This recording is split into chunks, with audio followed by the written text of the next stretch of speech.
Welcome to MindShifters Radio. Today is Friday, February the 6th, 2026. Hi, Melissa. How you doing? I'm doing terrific. How are you? I am good. Welcome, Michael. Thank you, dear heart, and welcome, Melissa. It looks like it's just the three of us at this moment. Everybody's running late.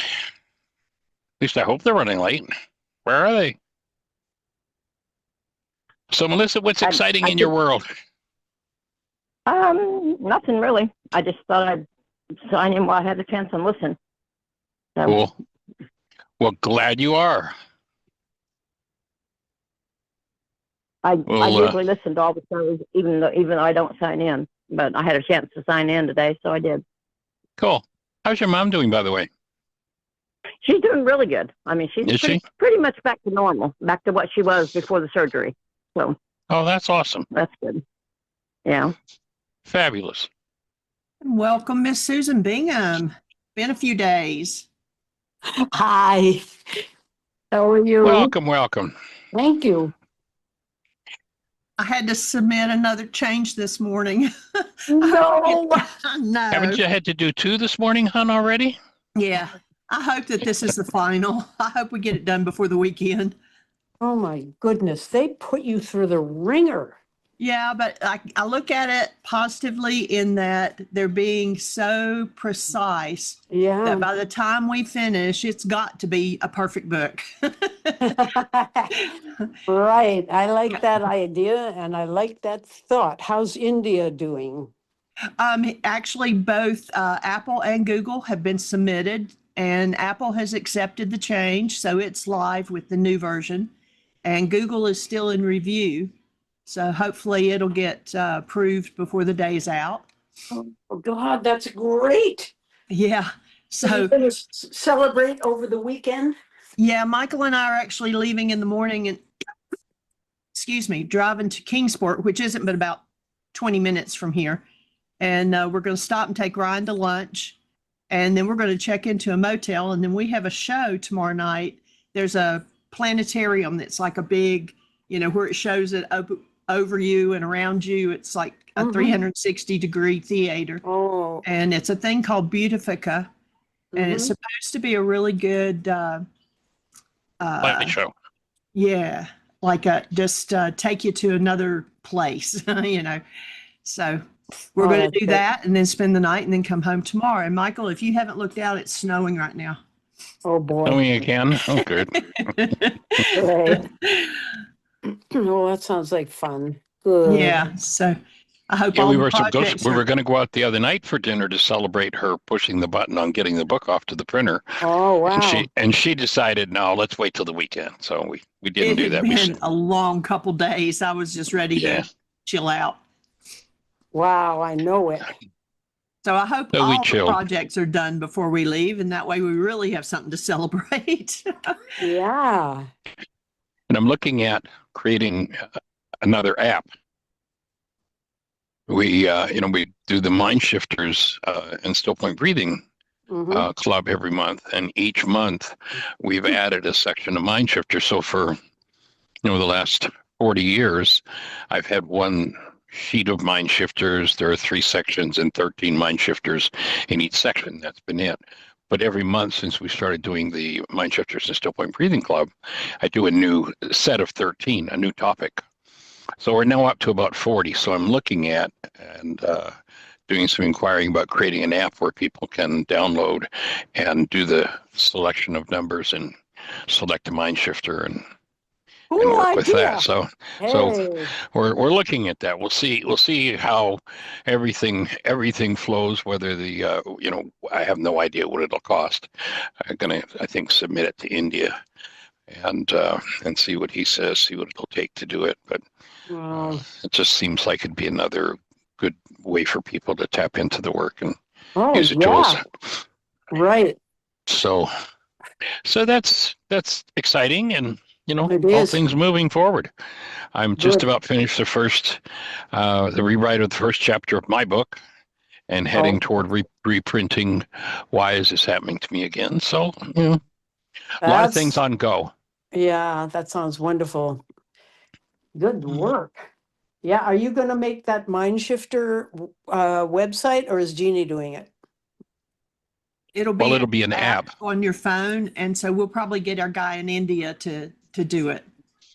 If Oh, it comes okay. together, it depends what cost is and cash flow and all that kind of stuff. But if it's reasonable, then it'll be an app, just like the Heartland Aramaic Forgiveness app, and people will just be Great. able to download it, select two numbers, and come up with a mind shifter. And so we'll probably build it on the platform and that Jeannie's already built for the forgiveness app. So hopefully it won't be too extreme a cost, and we'll see. Oh boy, We'll see how it comes together. sounds good. It is good. So anything exciting in your world to share? Not really. Things are going along. We're still being very careful, trying to stay upright because it's so icy out. You probably have the same thing. Tremendous ice and snow, and we're expecting cold again, but there's nothing new about that. This is happening to everybody. So we're Right. just looking out the window and going out a little bit. And I do a lot of walking in the house, up and down the stairs. Yeah. Good idea. How's your hip doing then with all that walking? Oh, good. That's Very good. awesome. Yeah. It's so miraculous that they're I able know. to do that. That's just Amazing. amazing. So congratulations. Fabulous. Thanks. All right. Well, any other thoughts for you? No, I'm going to listen. Okay, cool. And Melissa, you've got your hand up. So what's on your mind? I was just going to say, I hope you really enjoy Beautifica 360. I saw it. It was awesome. And if you get a chance to, there's one also called Sounds of the Ocean that is even better if you get a chance to see it. But they both are really, really good. I watched them both. That's all I want to say. I hope you enjoy it. Okay. Thank you. Thanks for the recommendation. We just saw it and went, oh, let's go do it. We just actually to do something. So we had it scheduled a couple of weeks ago, and that's when we got the 8 inches of snow. And so we changed it to this weekend. And so hopefully the snow won't get too bad and we can still go, because they won't let me change the ticket again. So. Yeah, I love the planetarium. I go there about every show they have. I go there. It's awesome.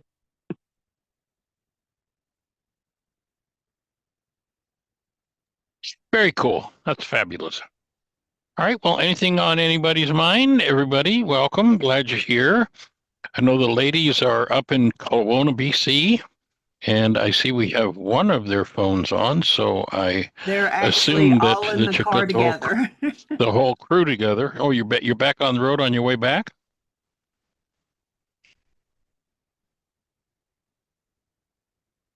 That Are you driving back from Kelowna? Andrea or Susan or Nita?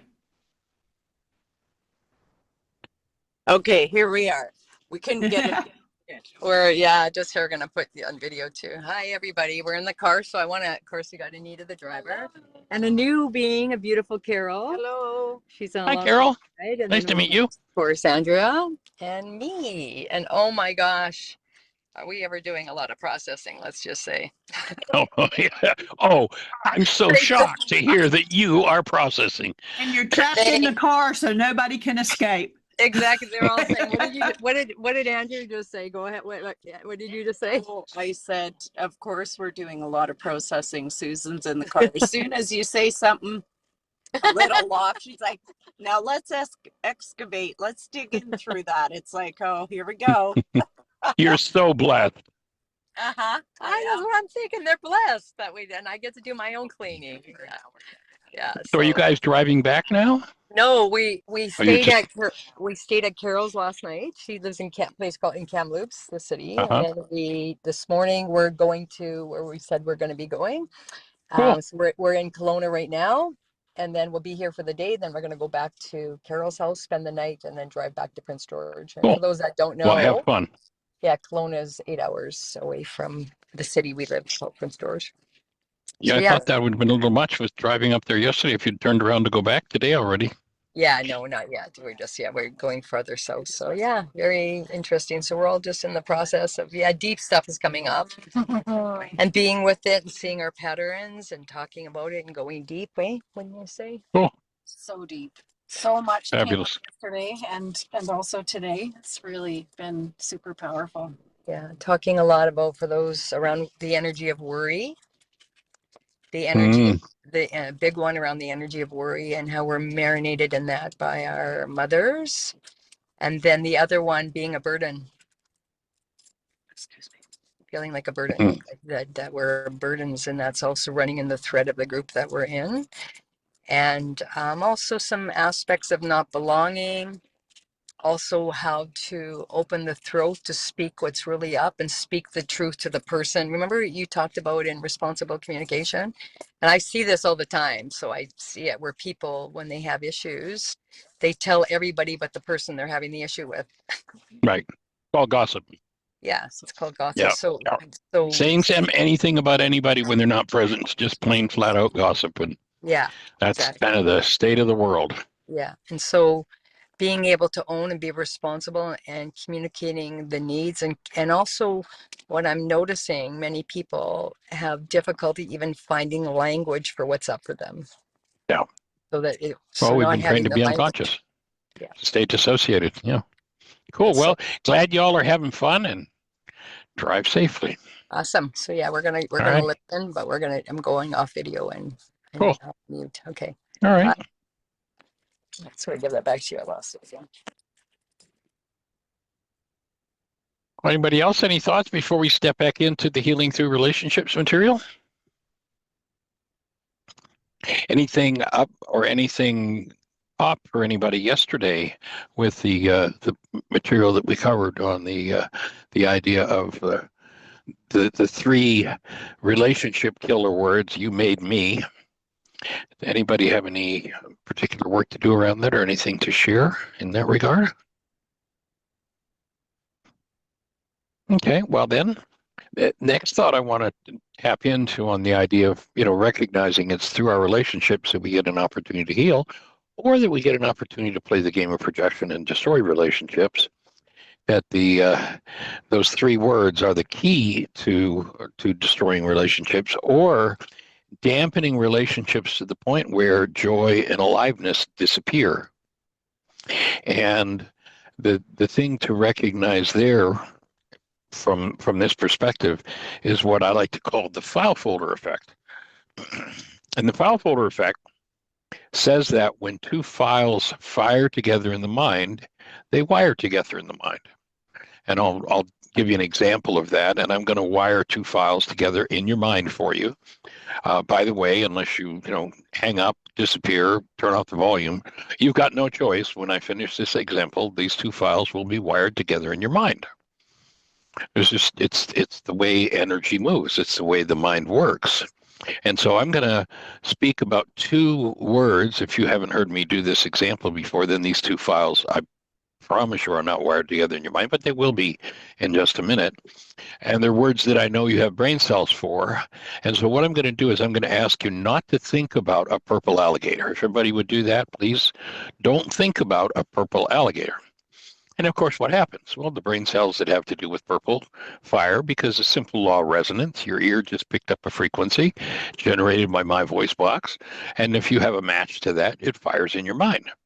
So to prove that they're now wired together, let's imagine that tomorrow's show, I open and I say to everybody, don't think about a purple. What's going to come up in your mind? They're wired. They're linked. They're hooked together. And if 25 years from, let's say, cancel the thought, but let's say we didn't speak for the next 25 years, and the next time I saw you, I said, don't think about a purple. What would fire in your mind? Now you might say, that was so long ago. I don't even remember what the other word was. You don't have to remember for it to fire in your mind. That's what's called the unconscious. That word alligator over 25 years, if you haven't been talking about purple alligators for 25 years, the energetic impact of that is going to have energetically decayed away to a level where it would probably be difficult, if not impossible, to even remember what it was. But it's still firing in the mind. And the thing to understand about that is, even if you're not aware of it and it's firing in the mind, it's going to impact your physiology, your speech, your cellular chemistry, your emotions, and your creative process. That's why in the ancient teachings they said, take care of the heart, for out of it are the issues in life. And virtually everybody who has an issue going on in their hearts, because we've been trained to live in denial, speak about something out there as the, well, I'm upset because of, somebody said this, you said that, they did that, he did that, they did. No, you're not upset because of that. You're upset because there's an upset in you. Now, you can pin it on anything and everything and everybody. But here's the real problem when it comes to relationships. If you allow an issue to fire in your mind in the presence of someone that you're in relationship with, those two files wire together.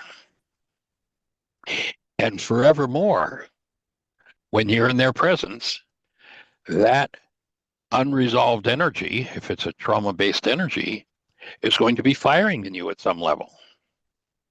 So people get together and, they open, let's imagine I've got a whiteboard in front of me, I'm doing this diagram. And so each person opens a clean, clear file in their mind for this other person. And there's nothing in it. And so they can have a great time together. It's fun. It's exciting. Look, new relationship. Hey, we're going to be lovers. We're going to be friends. This is going to be just great. And as long as the files stay clear, it will be great. But if, let's say, an old rage happens to be resonated by that person, when it is resonated by that person, it wires into that person's file that you have in your mind on them. If you're not aware, if it doesn't come to the level of conscious awareness, then it's going to impact everything about them from an unconscious level. Like you might find that, gee, you visit with him next week, and all of a sudden you just feel kind of uncomfortable around them. And I don't know why I feel uncomfortable. But I can ignore that, and we can get along. We have a great time, and we hang out. And then if my sadness fires, and I don't take responsibility, and I maybe go to the point of blaming, you really made me sad. Now I've got blame, sad, wired into my mind's image of them, my mind's file on them. And then if rage, grief, sadness, hatred, vengeance, relationships can survive for a significant period of time, wiring those things. But there comes a point, and we have a very popular saying in our culture that honors or recognizes that point. We say the honeymoon is over. Ever been in one of those relationships where one day it was just, that's it? Well, that was the point where not that there was anything wrong with them or wrong with you or wrong with the relationship.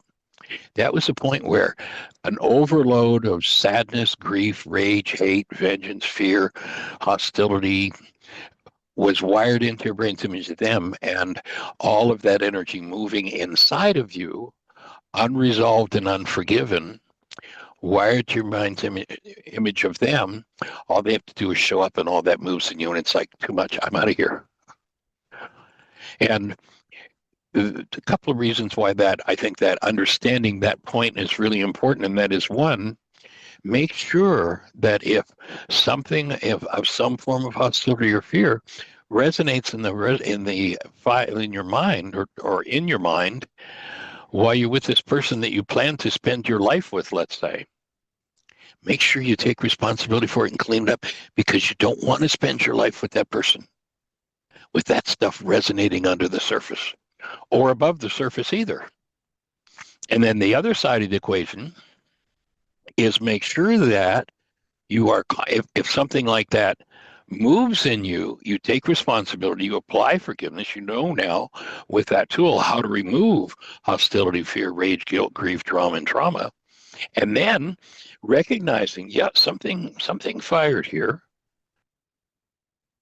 I'm going to clean it up. And then what I'm going to do is I'm going to consciously, purposely focus on something that I admire, that I cherish, that I just think is wonderful about them. And I'm going to make sure that wires into my mind, and it wires into my mind, and it wires into my mind. Because with any given stimulus, whether it's a person, place, thing, or event, whatever's wired into your brain's image of that person, thing, or event, if your breath isn't full and you're not fully connected, whatever resonates is going to determine how you feel around them. You say, well, I really used to feel excited about our relationship. Now I feel like, what the hell am I doing here? And it's got nothing to do with the relationship. It's got to do with what we've wired into the mind. And so really undo the file folder effect when an issue arises and consciously, purposely, as a tool, link into things that you honor, cherish, and appreciate about them. Focus on them in an even stronger way when an issue does come up. Link in your mind loving thoughts with them. Elsewise, people go along and there's this person that they just, oh man, you are so great. But one day they're repulsed by them. At least that's what their language says. You repulse me. Wait a minute. Yesterday you were, quote unquote, in love with me. How could I be repulsive to you today? You know how that's done? All you have to do is have the mind energy that you hold unresolved of repulsive resonate in their space. And now they're linked. And it's not that they are repulsive. It's that the link that you've made in your mind to them is repulsive. So whatever you hold in you, if you've got hatred, if you've got vengeance, if you've got fear, if you've got grief, if you've got pain, and you allow those things to become linked into your mind's image of a person, then the tendency in our culture, it's pretty much just the way it works, that virtually everybody thinks, oh, well, I feel this way because of you. And that's because we've been so trained into denial. And for anybody that's new to the show, our definition of denial is quite specific. It's not the pretense that something doesn't exist that does exist. Denial is the act of thinking or speaking as though something outside of me is the cause of what's moving inside of me. So if I say to this person, when let's say this thought about someone being repulsive is resonating, if I say that, you repulse me, I've now just made a permanent link. Now that link may go quiet and I may carry on the relationship for years after that, but there'll always be that underlying energy. And if I link enough of that kind of underlying energy, that's what leads to that space of the honeymoon is over. So whatever it is, if it's disgust, if it's hatred, vengeance, whatever it happens to be. And so we want to step into using every tool we've got and making sure to keep the breath connected and applying whenever something less than love comes up in you, in someone's presence, applying forgiveness to that, breathing. And then, of course, we have the whole cadre of what I don't even know. I haven't done a count in a long time, but last time I counted, I think there are 35 separate tools that we're offering that everybody become cognizant of and use. So that's the file folder effect. And, just make sure that if it's someone you want to have a lifelong, wondrous sensation with, that you make sure you keep linking in thoughts based in love, thoughts based in wonderment, cherishing, honoring. Does that make sense for everybody? And does that leave anybody with any thoughts? Does that fit? Don't everybody put your hand up at once or open your mute button at once. Michael, hi. Hey there, young lady. So my question is, how to say, not directly yet about what you're talking about, but okay, but still is. So there is, like when I work with women, doesn't happen often, but it does happen sometimes. And this is one area of life where I'm not sure about what kind of communication can help. Like and this is actually, when people, husband and wife or man and woman, have different sexual constitution. And when it's not like one a little bit, let's call it more passionate, it's not about passion even, one person need more than another. When it's like really gap, one have low, another has high. When it's medium, I mean, I understand how to navigate people, but I'm not sure if anything really can be done when that comes to a play. Yes. Well, my offering would be absolutely, it can be done. Something can be done, and that is that there's, number one, you've got people who really honor and cherish each other, and if they don't, to develop that, and then to step into responsibility communication. And, there's room to negotiate. If somebody's got a very high sex drive and someone has very low sex drive, that doesn't mean that, people need to suffer on either end, but there can be communication where each one says, well, I'll give a little bit. Okay, I don't feel like that much sexual activity, but, give me a day's notice and, let's go for it. I'll step up to honoring your request without sacrificing myself. And then the person on the other side, there's some communication about, and it's safe and healing to say no to sexual interaction. And so I think to me, the biggest key in that regard would be communication and just, being able to do some give and take.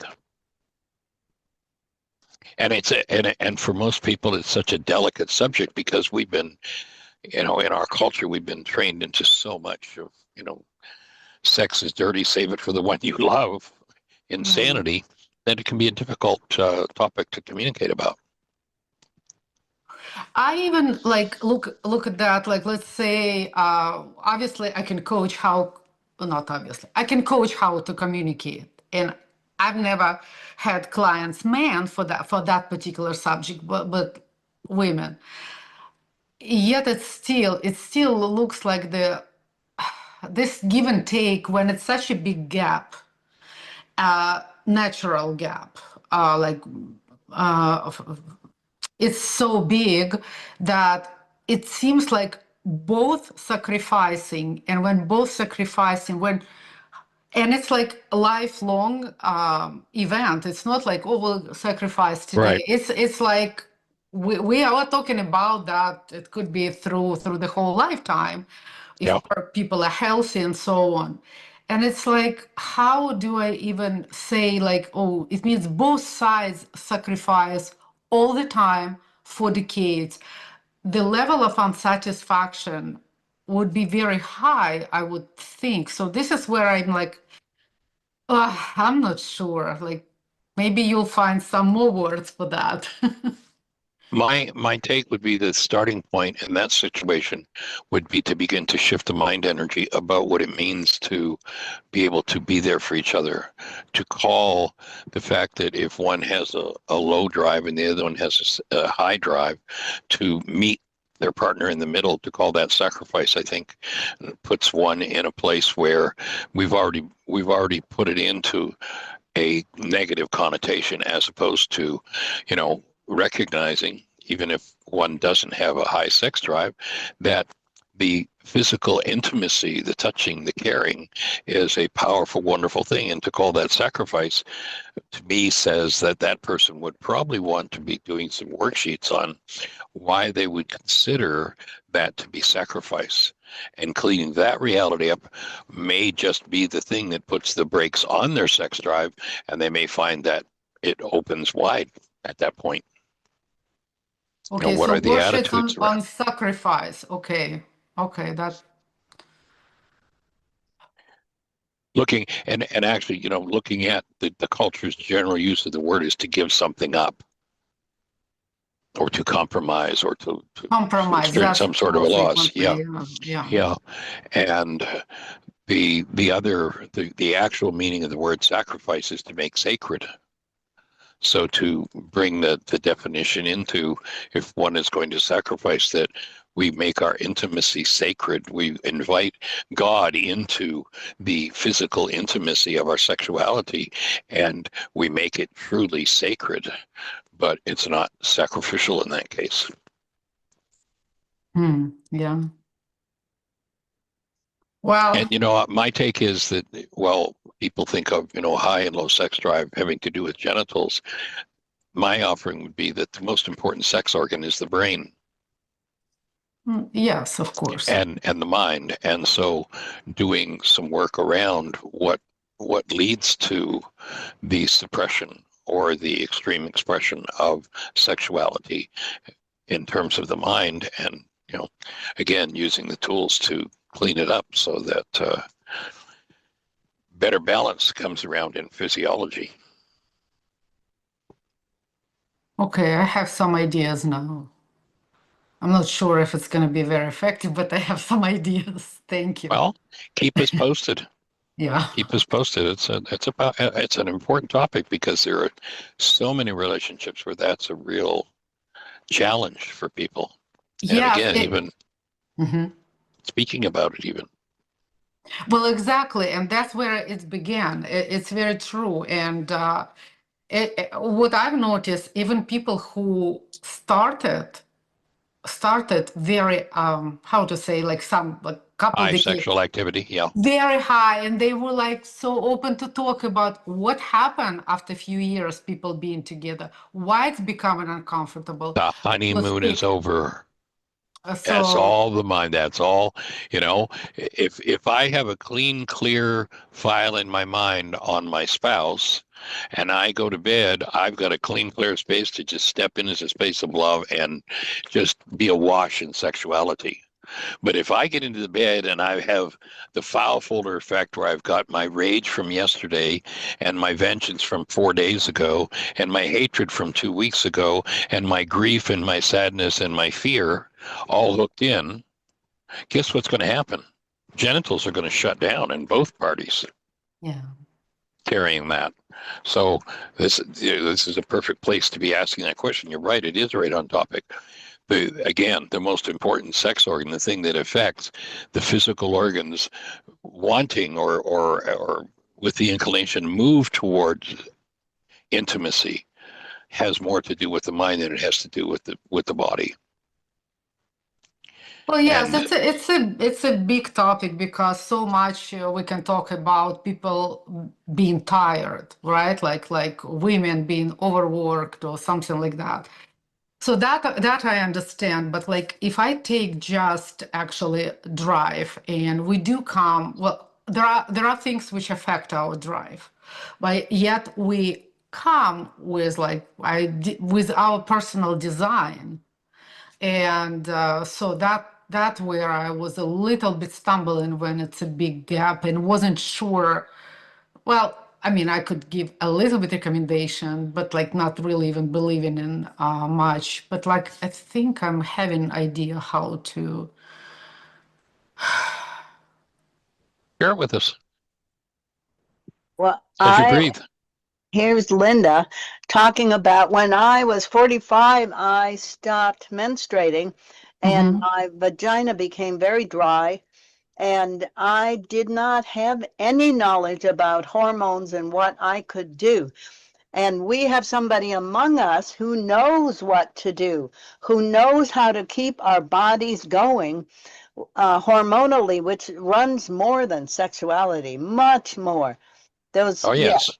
And those same fats that feed our hormones the sexual thing also take care of toxins.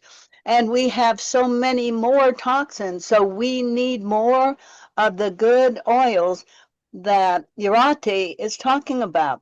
And I'm so happy that, Lucy, you know about, you are probably doing it. Are you doing the oils, the ground seeds, the way Urati has shared? No, I don't know what she was Doing talking whole about. food. Oh my gosh. It really makes a difference in the hormone and in the vitality of our bodies. Check in with her. Yeah. I will. I need all the information. Yeah, she's been doing the food for the last 2 intensives we've done, and she does a nutritarian diet. Right. It has a lot of the like chia seeds and and the fibers and all the different things, all the different seeds. And she's got some awesome menus. And that's actually on the Trello app too. If you've got the Trello app on your phone, then you can access her recipes and stuff on that too. And this is specific for periods. You started on I've stopped menstruating, so I start with 2 of the seeds in the first day of the month, and then 2 weeks later start with the other seeds. And I'm wondering if I know that Anita, not Anita, Andrea is here. Are you here? Can you share? So Linda, but have you noticed the difference? So great. I love it. I'm glad it's not just. Sorry, I'm trying to mute. Oh. Go ahead, Lucy. What? I asked him, Linda, have you noticed the difference? Well, I'll tell you, because I'm already taking Bezwicken, and this is a combination of the, I was missing one of the progesterones, and I'm going to tell you what's in. It's a suppository. I take it every, I insert it. I divide it in half. There's 2 different, Bezwecken, Bezweken, makes these suppositories. So I am able to be comfortably sexually active, which is a beautiful thing when I'm connecting with my friend who I have regular honeymoons with. It's so important to me to be able to have that touch. Yeah. So it's got cocoa butter, DHEA, and estriol, and vitamin E, and beeswax. And I'm embarrassed that I have not put into effect what I learned from Urate. But I will report back, because you are my accountability partners here. I'm going to do it because it's going to affect my entire body's immune system and vitality and energy, because these oils also help handle the toxins in our lives. And and advise your clients to eat food from the garden, from organic food, as opposed to boxes. But how do they do that when they're busy and have no time? Thank you. That's Linda, super important what you said for my that group of clients. My initial question though, that was about like even younger people. See what I mean? When there is no hormonal change yet. But there's when it's coming from like the way how the person designed, and when with a partner is a big gap. No, it's toxins. What are they eating? Are they drinking these sugary, not even sugar, it's high fructose corn syrup? I mean, I can't even go there, because if they're already eating poorly, to turn that ship around is going to take a lot. And Andrea, but anything is possible. Andrea put in the chat room the seed cycling that balances the hormones, whether you're menstruating or not. So there is a chart in there that you can download. That's awesome. Thank you, Andrea. Oh, thank you. Yeah. This is great. Awesome. Thank you, Andrea. Thank you, Linda. Yes. And in the Nutritarian food program, there are no refined oils. You only use whole foods, to get the oils that you want. Yeah. Well, we talked with Urate about that, and she once even came home and we cook it here. So yeah, that's all awesome. It's not gonna fly for Lenny, so that's why I'm like, oh my God, I cannot have 2 ways. And spend more time in the kitchen than I possibly want. So that's why it's sort of a stall right there, but like I like it a lot. Understood. don't know why it shows. So any other thoughts for you, Lucy? Well, no, I need to think about what we just talk about and what you said, and kind of write down certain things what came. I already forgot. So my operative memory kind of had its limits. So I will listen again. It will come back. So some thoughts where I go with that. Although it's very challenging. It's very challenging. My another question that That's there a is thought. right. You I might want to have change that thought about now how I challenging it still is. have this thought, right? I need to change that. It's just I have another question. By the way, before we go to your other question, let me just throw something in here. A hormone is nothing but a thought or a gathering of thoughts. You know, if you take a small child and you bring them up in an environment where there's sexual stimulation on top of sexual stimulation, on top of sexual suggestion, on top of sexual situation, they're going to go out there and their hormones are going to drive them crazy. But it's not their hormones that are driving them crazy. There's no such thing as a hormone. A hormone is something physical. Let's bring the truth of it in from Einstein again. On such things as matter, we have been all wrong. What we have heretofore called matter is energy, energy whose vibrations have been so lowered as to be perceptible to the senses. There is no matter. If we clean up our thought life, our mind energy, everything tends to be cleaned up.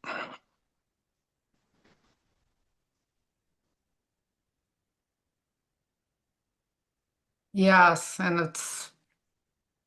yes. And I just like there are very few people who come to marriage without playing with each other before these days, right?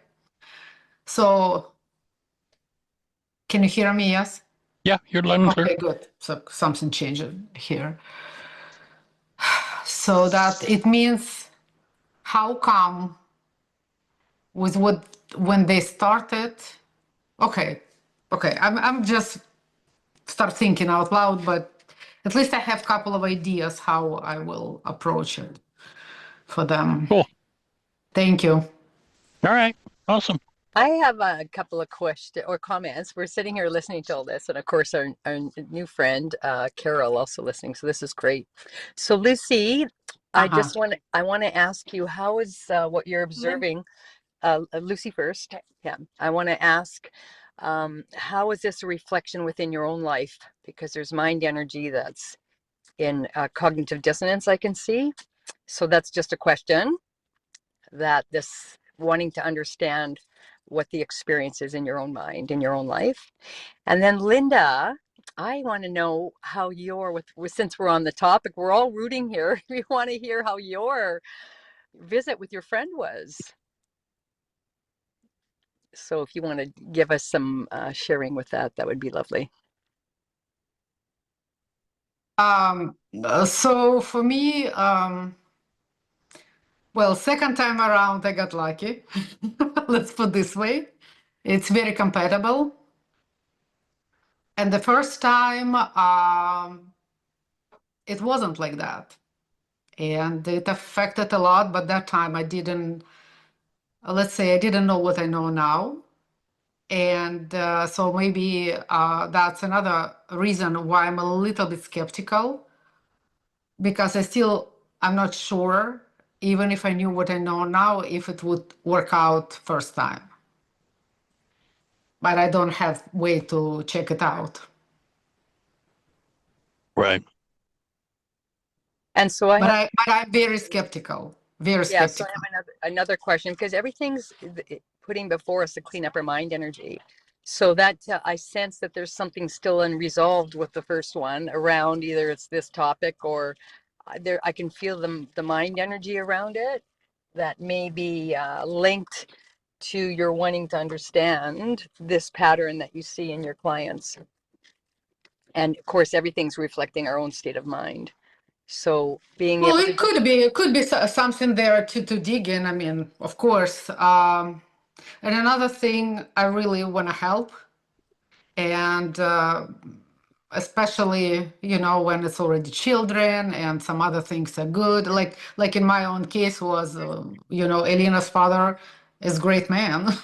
Yeah. I mean, but there is something wasn't there, and that was leading to, again, I'm talking about from my mind then, that was leading to very unhappy life. Yeah.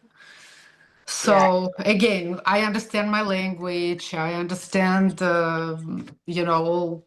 all about that. But this is what it was, and And so the mind energy, so you're saying that with your conscious mind, which is amazing, that you recognize it, that the relationship, it went the way it went and it couldn't be worked out. So that I can feel there's guilt operating underneath the energy of guilt, or wanting it to work out and it didn't, or how there's just the energy I can sense. Sorry, we're driving. That's wanting to be cleaned up. And so you get to have this experience in the outer mind to be well, able yes, to. And yes, are you Michael. breathing? Are you breathing I as think you think so. about this? I Okay, think good. so. Yeah. So as far as guilt, I mean, I've done some work around that. Is it any more there? Maybe since it came up in conversation, and you I can feel notice, it. I can sense I it, that can, there's an energy that is not yet at your conscious mind. yeah, And yeah. it's So related to, and I sense, there's just energy. There was a deep love there and wanting it to work. And then also the impact on the family and the impact on your daughter. And then even the energy that you see how he is with his current wife, and doting and all this. So there's this underlying energy of confusion that's happening. And that goes back to childhood, when there was also confusion in how the masculines, as though there's something was wrong with you. actually, I have so much clarity, even periodically, because they come in periodically, and I look at all that and thinking and digging inside, and in certain conversation, and I'm like, I thought that time that there is like no passion led to no happy. I thought that time. But like it's as much respect as I have to him, and I like him. I'm like, how many times I told myself, no wonder I want out.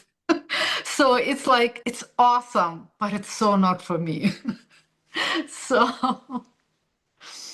so that's pretty clear to me. And And you might want to especially look at whether or not there are any old attachments still there to be broken, to be let loose of. possible, yeah, possibly, yeah. I can sense the energy of guilt. And so whatever roiling around there, that could be in the family system on the feminine side. I'm not getting a read on, I sense it is on your mother's lineage, but around guilt, around that, and also owning sexuality. And yeah, there's a whole bunch of muddled energy there. So, Well, yeah. yes, I even know stories. So, I've seen, I would say, no, I understand, I've seen.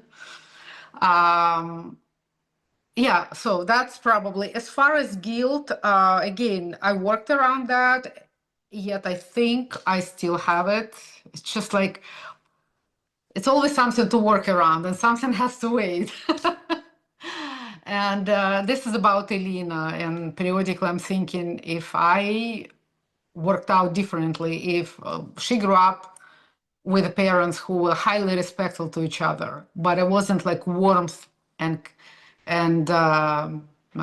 what's the word of that, when people affection, all that. So maybe her personal life would be different. So that's, I've done work around that, and when I'm saying that, it's still there. So I need to look at that again. Yeah, that's for sure. Or something else. Yeah. And we know stuff is up at the level of inquiry, because when you were initially speaking about the urgency to want to help your clients, and that, and seeing that discordance between the masculine and feminine around the sexuality of one having a higher sex drive than the other, and then how do you navigate that? That was a clue. See, The level, on the one hand side, yeah. yes. See, Susan, I understand it's a clue. Another, and maybe that's also kind of connected with what you said. Whether we can help clients or not, whether they do what we try kind of to navigate them or not, it's not like every story is success story. And this one, this particular, where I'm not sure how, and I study the material, not medically, more psychologically, more, well, partially medical, just in case. I did not rely on that one at all.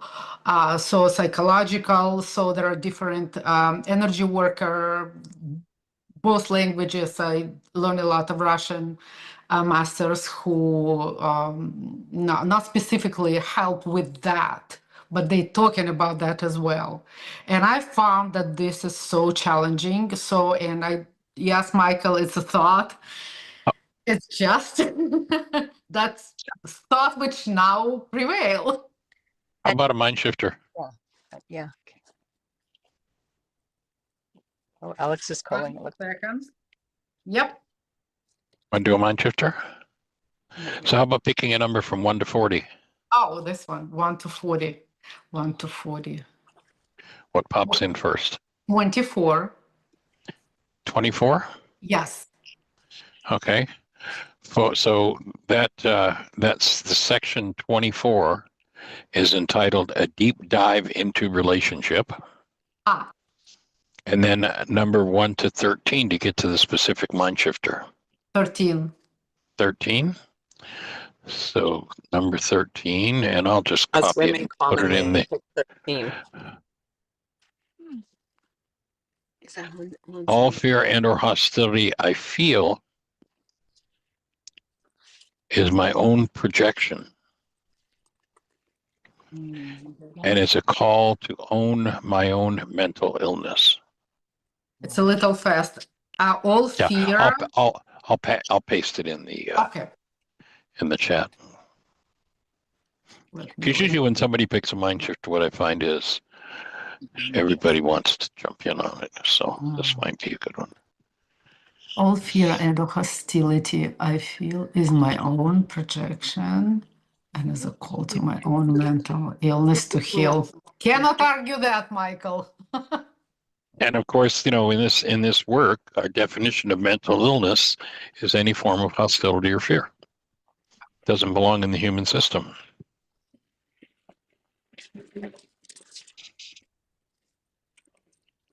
So what happens with your breath when you write that one down? Well, I did not write. I just, but I exhale deeply You now. got it. I will tell you Okay, that. good. I All just right. did Telling you that. screenshot. Mhm. Feel that really tight in her Cool. throat. Thank you.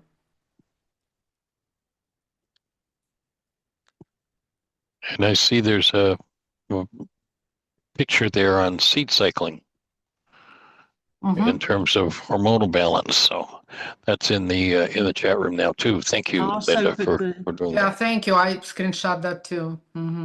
Yeah. Andrea put that in there, and then I also looked up the link for it, so you can download the link as well. Thank you, Andrea. Yay. Thank you, Andrea. Yeah. It makes a difference. All fear and hostility is my own projection and is a call to my own mental illness. Is my own projection and is a call to my own mental illness and heal. Call to own is a call to own my own mental illness and heal. Oh, my mic was on. Sorry, guys. We're just chatting here in the background. Okay. I'm not sure how to save the link like that. I can click on it, but Can you I do a don't. screenshot with your phone? Oh, yeah, I can. Yeah, I'll go That'd get be the my best phone. way to do it. Yeah. And I'll also include it in the notes for today on the radio show on YouTube. Cool. Appreciate it. Cool. Well, any other thoughts, young lady? I'm in the process. No. Okay. Thank Breathing you. with you. Breathing with you. All right. Tell Lenny we said hello and send our love. And we've got about 5 minutes left. So does anyone else have a thought? Anything else moving for anybody in regard to the file folder effect?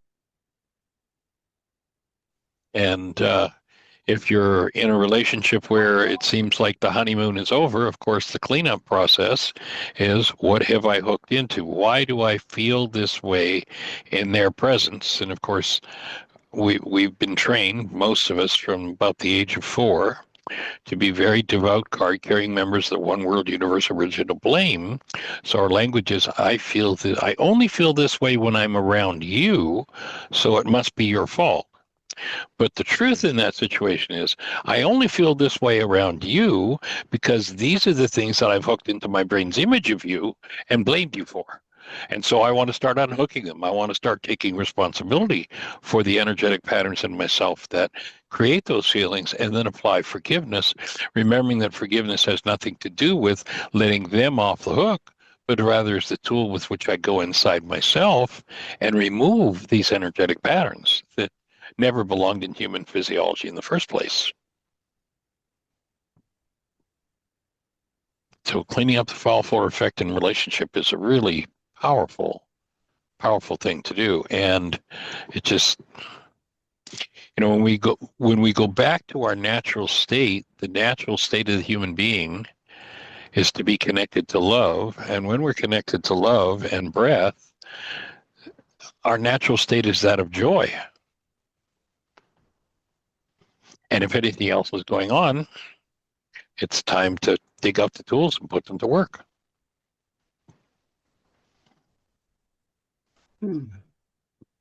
Amen. And a woman too. A woman, exactly. How was your trip to Florida? I hope it was wonderful. It was lovely, and it was so exciting. I had such tremendous anticipation and excitement about being with him, and then now, and he says he's ready for the next one, and all of a sudden I'm in what does that mean? What I mean is my issues are I now. think we know what that means. Oh, you do? Tell me. It means he was excited about your visit, and I think you shared with us earlier one of the reasons why. Right. So that's awesome. Exactly. He's a very alive person with a lot of vitality, and that's a natural function for the body. And the question in my mind, do I need to hang out with him? Do I need to live closer to him in order to do more of that touching physical process? And I know it's healthy for my body, so I'm in a puzzle. But right now, sounds like you already answered the question. Right. So it's a process. You're right. You're right. Yeah, and what do you need to let go of to allow? I mean, it sounds like your guidance is pretty clear. This is, at this point in your life, this is an appropriate relation to be close and connected with. So what forgiveness needs to be done to move the blocks out of the way and give yourself that gift and give him that gift? I feel really supported here. And of course, I could be supported somewhere else. But to leave where I live now and the community college and the library in town, it's just very enjoyable to me. And to burn all these relationships. Of course, I don't have to now with all of this. I can still be connected with the Toastmasters and the authors of the Flathead online every month, just like I'm connected with you guys. I didn't awesome. think about that. And notice there's a presumption that you make that you're supposed to move. Maybe he's ready to move. Yeah, right. Yes. So, you might want to open your thinking in that direction and have a conversation, and And you love see what moving, Linda. it might he might just be ready to, the way Florida is going, he might be ready to get the heck out of Dodge. Well, he's living outside. He's living halfway between Atlanta and Joan Tufts in Birmingham, Alabama. He lives on Oh, the so he's border. not. Oh, I was thinking he was in Florida. My He's in mistake. Georgia. Ah, And okay. he travels to Florida all the time because his products, he makes electronical equipment for healing that support the body, and he travels to repair and sell his tools in Florida. And that's very Ah, much who he is, what he does. Therefore, I mean, he is willing to get on a plane and fly here to visit me, and his business is there. Of course, if he grew his business here, then he'd be coming here more often. So, there you yeah, go. yep. Well, we'll hold the space for gentle, Thank you. easy, cooperative resolution on all sides. I appreciate that very much. All right. Love and blessings, everybody. Thanks for joining us. See you on Monday. Have an awesome weekend, and delighted that everybody's in the process of creating the best year yet of your eternal life. Take care. Bye-bye. Oh, look at the baby. Yes. Thank you, Jeannie. Nice. Thank you all. All righty. Bye-bye.